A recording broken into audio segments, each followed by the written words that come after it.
Hey! Oh, looks like a little doggy's joining me. Hey, welcome to Blue Gamer Bluecast Morning Show. I almost wasn't going to get started. I'm actually having fun over at the Midnight Hatter Discord server. Um, we've just been chatting over there, and I was preparing for the show.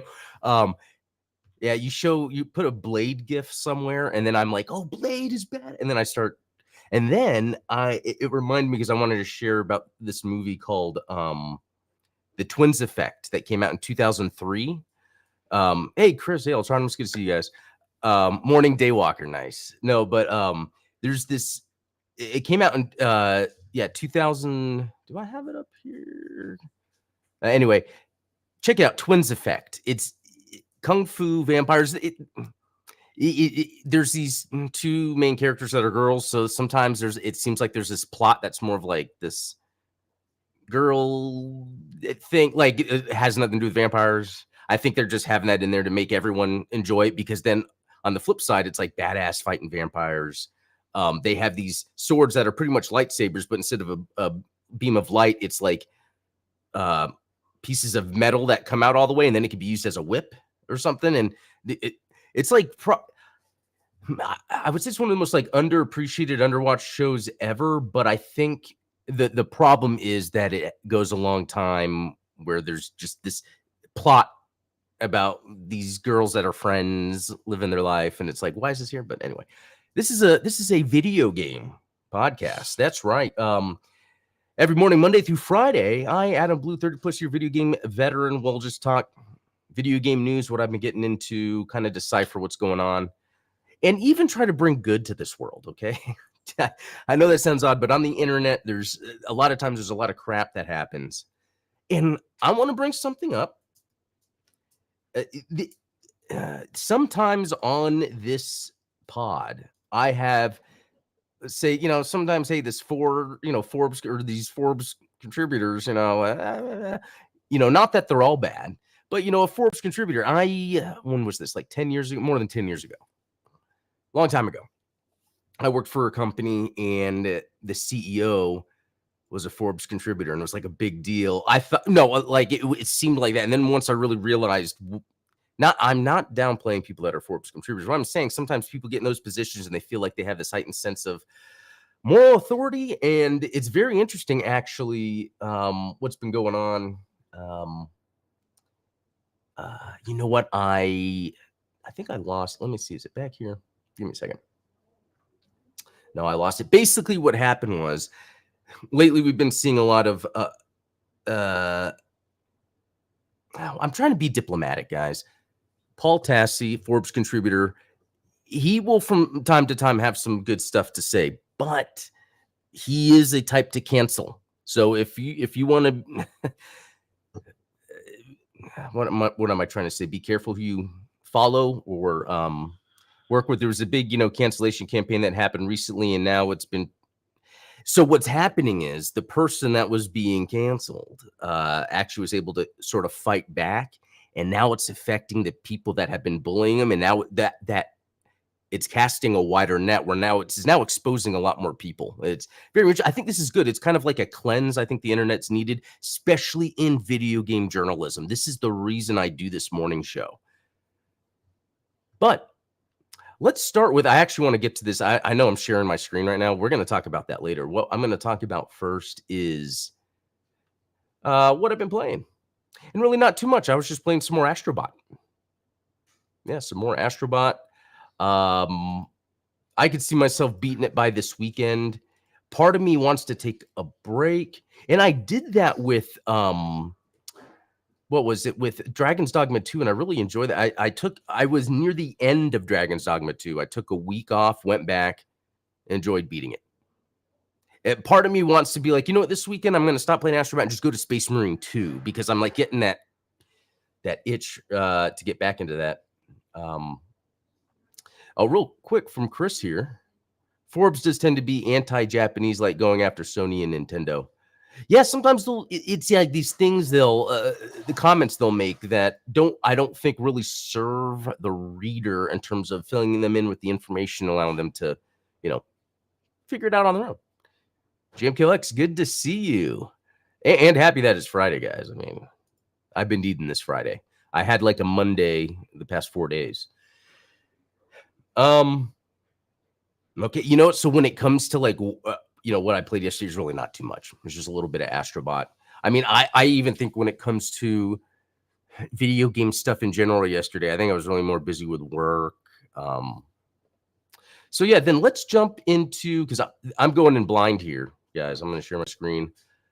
Actually, was I not sharing my screen before? Yeah, because anyway, I was just showing Astrobot, blah, blah, blah. And then showing like, yeah, rescued all bots in this, rescued all bots. Because you see, it's like the stars in each level, like in a Mario 64 or something. And it's done really well. And so, one thing I wanted to bring up is, what was it? I listen to a lot of video game podcasts, and here's the thing: end of August, beginning of September, so many games came out, and this kind of goes back to what I was just talking about with kind of we need to check on these kind of journalists or people in video games media that are like really visible, and how much they might say some things that. So for Astrobot, I kept hearing a lot of the game's like really too easy. It's really just for kids. There's not too much going on. It's fun.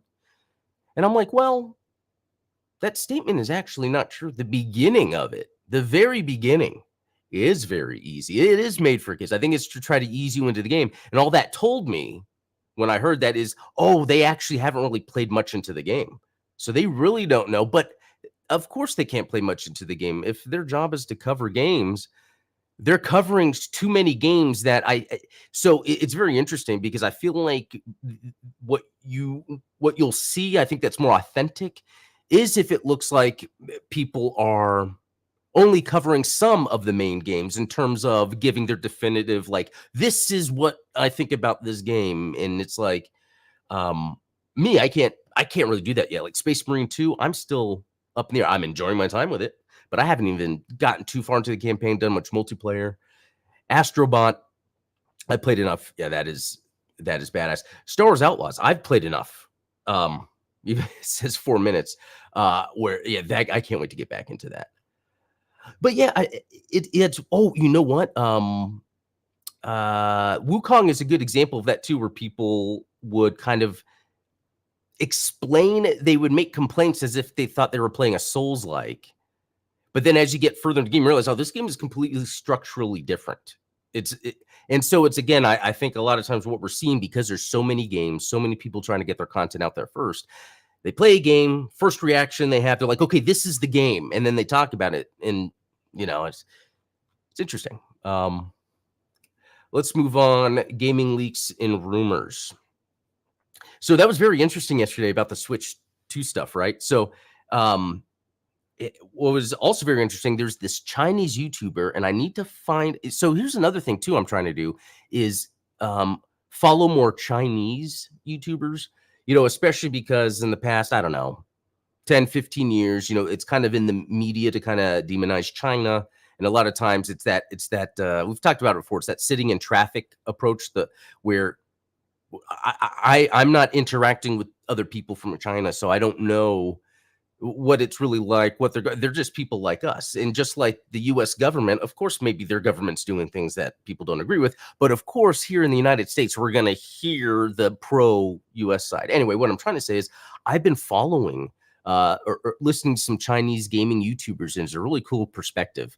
And another cool thing about it is they seem just like us. You hear like how they treat people in China and how there's all this and that. But so basically what I'm getting at is there's this Chinese YouTuber, and I'll share the video, is she 3D printed all of the specs of the leaked specifications of the externals.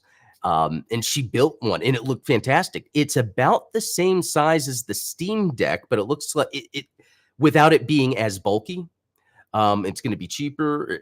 So it's almost like a Steam Deck rival in a way, even though, the Steam, but that's what's interesting too, because the Steam Deck doesn't play any PC game. The Steam Deck is just Steam, and not every Steam game can work on there. So anyway, I think it's very cool seeing in China people that are just like us, making, video game YouTube content. Yeah, the first one I came across had to do with Black Myth Wukong, how they're saying that they find it very strange in the US, how it looks like propaganda in the US when they're saying, "Oh, Black Myth Wukong isn't woke," or, doing all that whole thing that went on, um, and how people are viewing the US as it's kind of odd, like the US media, how they're treating that. Um, but I think that's good. Again, this is a way all of us around the world, without relying on the governments, can connect with each other, and be real. Um, let's go to some of these. There's some good chats in here. Ultronymous is saying, I don't trust reviews that come out super quickly. I prefer ones that wait a bit and give reactions that aren't emotionally driven.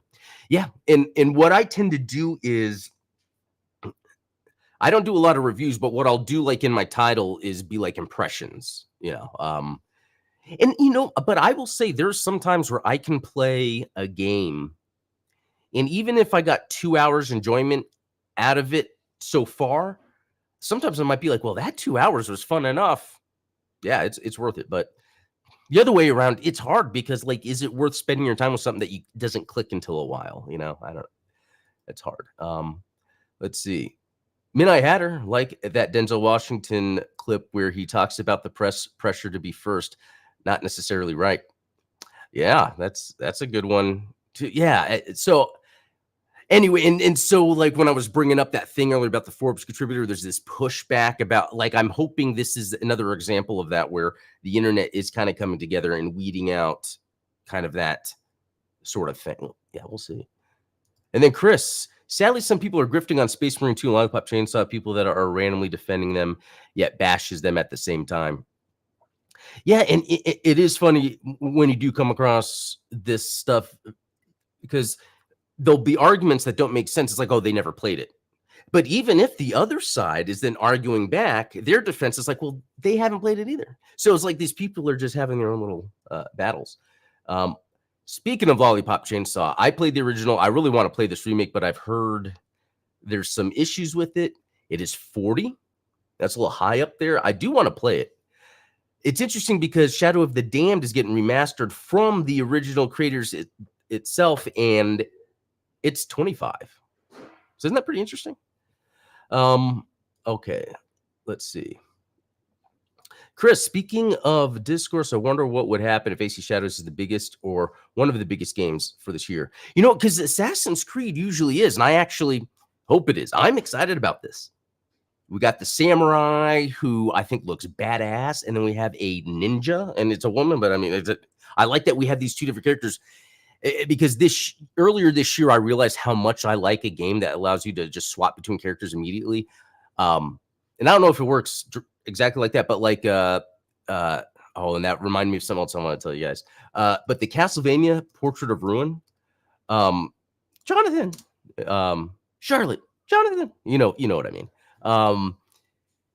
I like that I could switch between these two characters. They have different abilities, and then I can like I think it adds something to a game. It's like when you first play Atari and you just need the one joystick to move, and then later on in gaming it's like two joysticks. I think it could be like that with a protagonist that you control. That'd be pretty interesting. Yeah, I know that. That's what's sad about it too, is I think there's a lot of true cool cultural discussion to be had that is lost because there are these initiatives or agendas that are sometimes actually driven by authenticity. It's people that do see where there's suffering in the world, there's need for change, but then they try to be militant about it, and then it loses meaning, and then all that stuff. Sorry, I'm buying time. I want to show you guys something. Go here, share this tab. Okay. Well, what's this? So I missed these old things. It's weird that they're not. Okay, so limited run. I don't buy too much from this. Again, I don't do physical a lot. The stuff too is a little pricey for me. It would have to be something I would really, really want. And let me show you guys what that is. Yeah, I think Castlevania Dominus Collection Ultimate Edition. I think out of any games that have ever existed, that could then come back out with a collector's edition, and the stuff that's part of it. This is like one of the coolest things that could ever happen. I just remember how long people talk about how much they love the Castlevania DS games, but you can really only play them if you got a DS. You can emulate, but it's odd because of the dual screen. The fact that Konami went in, re-released the DS games to then on the same screen, you have your map, you have your stats. Like, they didn't just make it where it's 2 screens, they made it where it's 3 screens. So when you pause, you have those stats, and then you have the map, and then, your main screen. Amazing that they did all that. And then making a collector's edition that comes with so much stuff that I can't even share it on the screen. It won't let me. Can I open this in a new tab? They need a bigger image. Here we go. Okay. Oh, wait, let me share this. Okay, so this is what it has. Hand-drawn maps by Jeremy Parrish. If you're not familiar with him, he's a very reputable journalist. Been around for a while. One Up, PC Gamer, that might be wrong. Hand-drawn maps. How awesome that, because in these DS games, especially or Castlevania games, when you really love them, especially Symphony of the Night, it's almost like the map's embedded into your head. Almost it's a place you've been, a place that's familiar. Is it like Cheers? And so it comes with this steelbook, which is not that and that's like the thing I don't need. It includes alternate cover sheets. So again, I don't really keep or display my games, but for like certain special ones, yeah, it'd be fun to have around. And the fact that you have all the different covers of the art, Dawn of Sorrow, yeah, they did that little that went that anime direction, but it's still cool. And then with Order of Ecclesia, we get back to the really nice art. But then a set of 4 main character standees. Like, yeah, I would love an action figure, but getting these character standees is awesome. A game case keychains. Okay, Jonathan and Charlotte soundbite keychain, because remember talking about that Jonathan, Charlotte. I mean, if you've played the game, you might be used to that, because you're always, when you switch, they say their name. So just having that like soundbite keychain is actually pretty genius. 5-disc complete soundtrack. I have almost every Castlevania on vinyl. And so I'm assuming they're going to put this on vinyl probably once they sell this, because people might want this. I don't know. I do want the vinyl. Double-sided poster or couple, and then art prints, light up Grand Cross lamp. And I think that's Julius. Wait, is it Julius Belmont? Julius Belmont. I spelled that wrong. Yeah, that's Julius. So yeah, Julius Belmont. Julius mode is in Portrait of Ruin. I think I'm getting all that right. Anyway, yeah, doing his little Grand Cross thing. That's awesome. This is awesome. So yeah, I pre-ordered it. I had to, and I wouldn't normally do that because these things are, pricey. But I really think everything they're giving you here, especially when it's Castlevania. The other one I really want, but I just don't think it's practical, is this Sonic X Generations Collector's Edition, because 250 is a lot. It does come with a lot of cool stuff. The main thing that I want from it would be this Dreamcast with Sonic and Shadow on it. I have the Genesis version from Sonic Mania. That's the Genesis with Sonic on it. So like when I look at this, I'm like, this is like a thing that would be part of, what I would collect and put on display. And then the Chow figurines, that's cool. A commemorative Dreamcast jewel case. Like, you see what they're doing to me? Like, you got to admit, all of this stuff is awesome. And also 250. I would say the Castlevania one we just looked at is more of a value than this. It's just, this is awesome. So anyway, I had to show that off. Anyway, let's go back to the gaming leaks and rumors. Tom Warren going to be worth tuning into the Xbox Tokyo Game Show stream next week. That could mean anything. Maybe because it's just going to be a nice time, or they're going to Series P announcement. That's funny. That could be portable. Oh, that's actually a pretty good idea because you have the Series SX. They just refresh those, so they have their Series S. That's kind of like basic. Series X is the extreme, and then Series P, Series H handheld. That's a pretty smart way to go about it. That'd be pretty cool. Anyway, I really do think Xbox, and they've even hinted at it. I really do think they're going to be announcing some sort of handheld. Um, and here's what I think is going to be cool about it. Xbox has the Xbox, but a PC is like an Xbox because you could just you could play Xbox games on there. But what would be really interesting is Xbox making it would be, you could say it's a portable PC. I mean, you could say it's a portable Xbox, but I think it would be more of a portable PC that is modified, tuned, adjusted to feel like an X. And why I'm saying this is because I think that could be the ultimate handheld. Just because then I could still do PS Remote Play on it. Play my Xbox games, play my PC games. Because think about it, this Xbox handheld, potentially I could also play my Steam games on. There's so much potential for Xbox to come out with like the best strategy for a handheld. Yeah, now that I'm thinking about it, that's what it's about. It's about, look, people, you could get this one device and play your Xbox collection, play PC games. That means it's Windows based. I can download PS with third party PlayStation remote apps, play PlayStation games. The other thing that they could do that is a rumor with the Switch 2 is making it where it has the screen, the display thing. There's actually a better term for it, but it's where I can like hold the handheld as a gamepad, project the screen onto a TV, and then maybe get the double information like a Wii U. Because I really think the Switch 2 is going to do something like that. And why is this important? I think for a lot of reasons. I think this helps with like Discord. So let's say you wanted to be here, have your screen, but maybe sit back and still control your stream, control your chat or whatever while you're playing the game. The other interesting thing too is like with the Switch 2 is it has an extra USB-C port that's on top. And I'm thinking camera. I'm thinking I really think these companies are going to want to integrate more of the sharing stuff in there. So, yeah. Let me go back.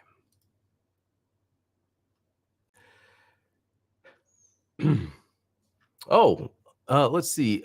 Unknown X user reportedly leaks Nintendo Switch 2 reveal trailer screenshot before being deleted by ninjas, but it's ninja. Okay. I like ninja, and plural is ninja. Except for referring to the Botsmaster character, Ninjas, which ends in Z's, and he has rollerblades and 3 arms. Okay, so let's see if there's still anything on here that... Ooh, yeah. Deleted. So chances that something is imminent.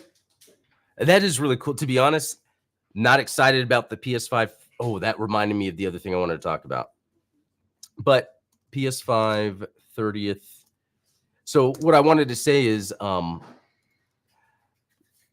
yeah, like I think it's really exciting. You know, Sony announcing the PS5 4 Pro, PS5 Pro, even though I probably won't get it at all. I have no reason. And then, Xbox having their thing at Tokyo Game Show, an exciting announcement, probably a handheld. And then, Nintendo with the Switch 2 stuff, which another rumor I heard is because of the PS5 Pro announcement, then Nintendo was like, okay, let's start ramping up our stuff. Okay. So I want to get to this. Yeah, Chris, you are definitely right. This is what I wanted to show off. The anniversary controller looks tight. So yesterday, Sony showed off a new collection of 30th anniversary stuff, which I think look amazing. I think absolutely look amazing. So first, you get this PlayStation 5 Pro console 30th anniversary limited edition bundle. You get the console. You get a DualSense Edge controller. So it's not the standard DualSense, it's the Edge, along with the standard DualSense. And the charging station that holds two. I have the charging station, and it holds two. I only have one controller. I only have one DualSense controller, and it doesn't work. So when I play Astrobot, if I ever have to, I think I've talked about if I have to like move down or like back, it doesn't register all the way, so I have to diagonal. But yeah, it's crazy. I don't know how many games maybe I had this issue with and didn't know. Let's see, limited edition console cover for disk drive. Yeah, because it doesn't have a disk drive, so there's a console cover. Limited edition vertical stand, original PlayStation controller style cable connector housing. So yeah, the cables. So the USB-C that plugs into the controller, the other end that plugs into the console is the old PS1 controller port. 4 PlayStation shapes cable ties. So, the cross, triangle, etc. It's like a little rubber thing that has that. They might even show down here. PlayStation sticker. Limited edition PlayStation poster. Okay, I didn't see this, but now I am, and I'm questioning PlayStation paperclip. Could you save some money? Because so that's the other part. It's limited to 12,300. It has all this stuff. How much do you guys think this is going to be? Because I'm thinking at least 1,000. I don't know. And then there's this PlayStation 5 digital edition, 30th anniversary limited edition bundle model group Slim. So they are selling. So it's no longer the standard PS5 anymore. That's been completely decommissioned. They've got the Slim. That's also without the disk drive. So you see, that's very standard, no disk drive. So that right now, other than the old model, right, that means there's not like a disk model that's available. The controller, just like Chris pointed out, the controller looks badass. The thing too, and it might be hard to see, there is some amazing details. So like I might joke around about how expensive all this is going to be and do we even really need it? But it's art, in my opinion. Like when you look very close, there's a lot of little things they do, especially the cross. So where there's the PlayStation does like the the symbol with the symbol. What am I trying to say? It has the 3 next to the circle, so it looks like 30th. It's weird. When they do the movie sequels and they try to add the number in it, that's kind of what they were doing. And then this looks cool. Someone was talking about this. I think this was in Midnight Hatter's server because they were thinking of getting one of these. And at first, I remember when it came out, people were like, it's not the best, when it worked better just using remote play or third-party remote apps. But I've heard this has gotten better. And this looks really good. There's something about that gray to me that seemed like that was old, but seeing it now, white looks like it's old. Anyway, I got to say, like in terms of style, celebration, like this stuff looks badass, and I would get it if I could afford it. But yeah, I'm trying to understand. That looks like the ROG Ally. Yeah, this is the future. But that's what's kind of neat about this is the ROG Ally can do everything a DualSense can, but not as good as a DualSense can. So when I'm thinking of getting the ultimate PS5 experience on a handheld, I would really need this. Even though like I can get away with playing, like Gun and Breaker, and there's not gonna be an issue. It's just like Astrobot uses all of those little functions. Yeah. Okay, I think we're about out of time, but let me real quick. Let's just do a quick little news scroll. Sega unveils new Like a Dragon game, Pirate Yakuza in Hawaii. Oh my god. Okay, so it's real. All right. Um, let's see. Final Fantasy sales crisis. I don't know. Square always says everything underperforms. I think that they just say that, you know. And it makes me think I'm not a huge Marvel guy, but I keep thinking about how that Avengers game should have been, even though it's like there was something there. It should have just been so much more somehow. Okay. Speaking of triggering me when I see a Blade gif, here's Crossbow Blood Knight. And you have bats, a dude with a hood with a crossbow, vampires all of a sudden. Yeah, that's cool. I was talking about this with Steven yesterday. Actually, this was on the Gundam Explained show about like, werewolves and zombies and stuff like that. And it's, vampires. I think vampires and zombies are very close to being human, and I think that's what makes us like scared and interested of that as an enemy. Ultronus, we should talk about the Avengers game at some point because I was super into that. Okay, that is a plan. Let's plan one of these morning shows. We could do a little Avengers retrospective. I beat the campaign, only played a little bit of the story, but I'd be curious, to hear more of your thoughts on that. Because to me, and not as a Marvel property, but as a video game, the variety of combat systems you could choose from, I thought was amazing. I had so much fun. Like, okay, I'm going to try this character, and then learning what they did. And I was like, wow, this is awesome. You know what? And then that's reminding me of Gundam Breaker 4 because it's like all the combos you can make. But then I'm thinking, what was the complaint about Avengers? Kind of the levels and stages was kind of boring. Gundam Breaker 4, the levels and stages were kind of boring. But they're different games, but not. I don't know. Concord director reportedly steps down. Wow, Firewalk fears layoffs. So this is actually an interesting development then because, we didn't really know what was going to go on. It's crazy in the first place for a video game that is a live service game that's retail to get just shut down after 8 days. And, the thought was this should come back. There was a lot of effort put into this, despite the DEI potential complaints. That is not how do I explain it? I guess if you were to really try to analyze and jot down what we need to do to make this game more fun, you're not going to say, well, let's change how our character looks,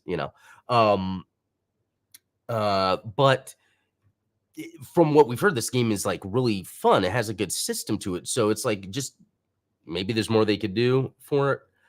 Ryan deeply believed in that project and bringing players together through the joy in it, said a former developer. Regardless of there being things that could have been done differently throughout development, he's a good human and full of heart.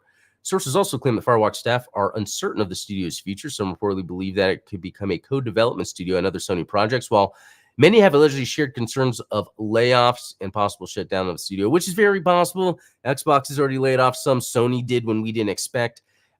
Best case scenario, and hopefully this is what can happen, is you could take that staff that obviously can make something competent and then have them provide support across their projects.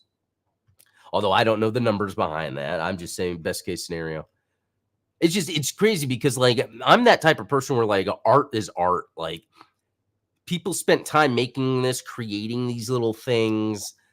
Even if I don't care about it, it's cool that it exists. So someone, let's say 50 years from now, someone just sees this on the HoloNet that they have neurowired into their brainstem. And they're like, wow, this is really a cool thing that happened in 2024.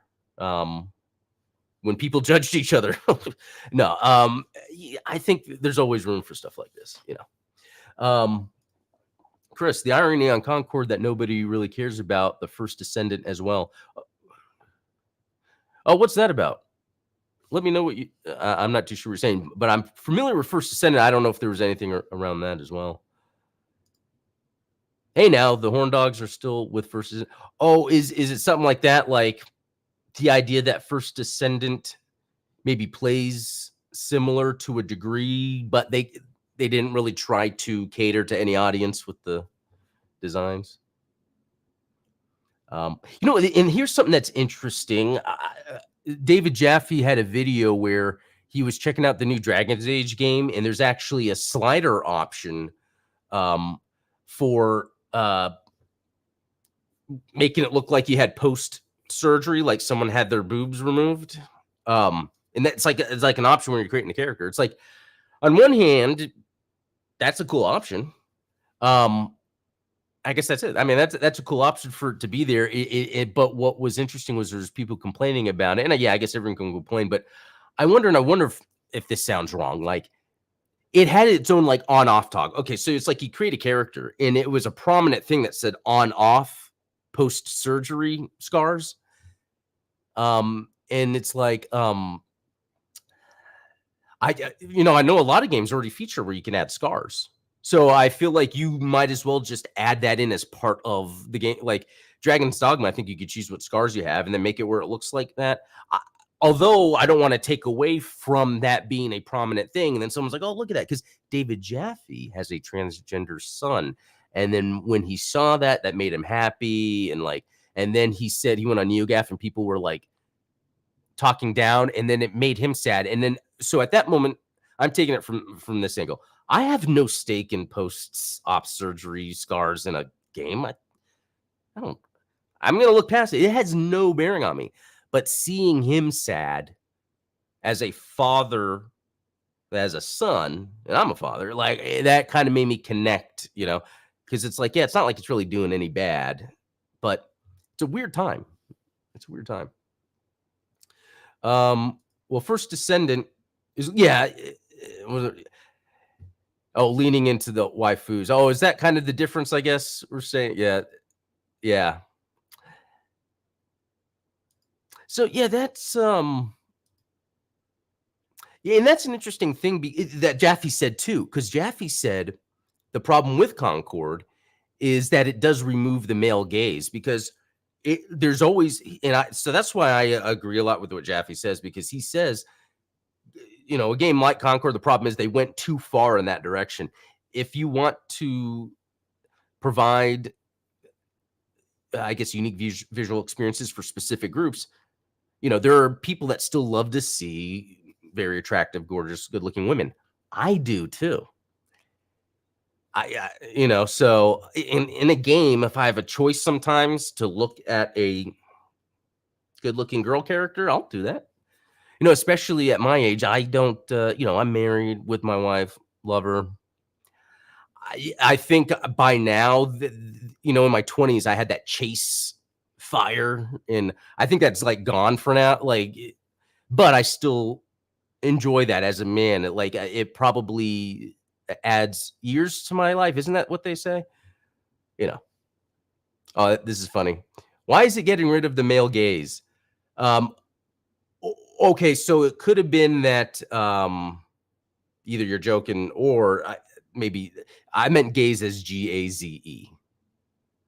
Like the guys that like to look at, men like to look at pleasing things, female anatomy, etc.